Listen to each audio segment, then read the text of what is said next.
এই কৰ্মশালাৰ বিষয়ে কি জনাব?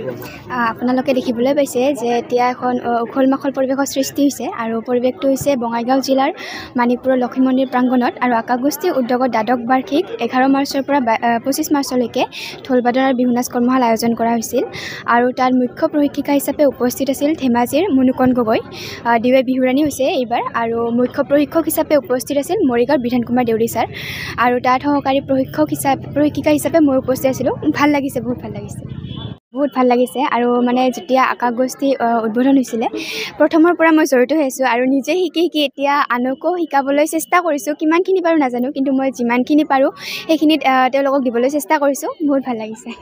এই আকাশগোষ্ঠীৰ উদ্যোগত যিটো 14 দিনীয়া বিহু কৰ্মশালা আয়োজন কৰিছিল তাত ময়ো অংশগ্ৰহণ কৰিছিলোঁ আৰু এই 14 দিনটো আজি গৈ আজি শেষৰ দিন পালোঁ। আমি শেষৰ দিনটো সফল সামৰণি বুলি ক'ব লাগিব আৰু যিটো ইয়াতো মই আগৰ বছৰ আহিছিলোঁ, তাৰ আগৰ বছৰ আহিছিলোঁ, এনেকৈ আহি আছোঁ।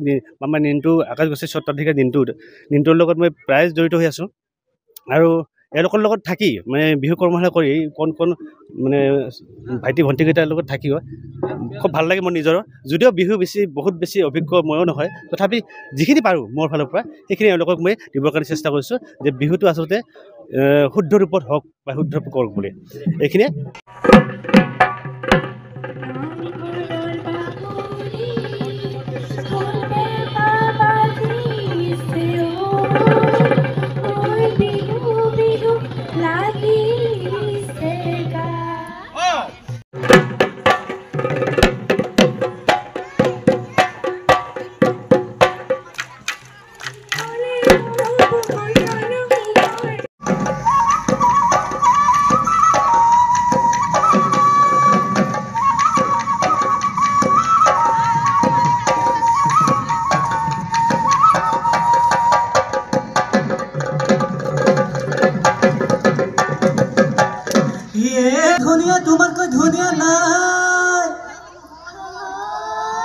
তোমাতকৈ ধুনীয়া নাই এই সৰুভোগৰ বজাৰত তোমাৰ দৰে নাচনি হৈয়ে টকাতে গতিকে প্ৰথম দ্বিতীয় দিনটোলৈ আমাৰ বিশেষেই নাই।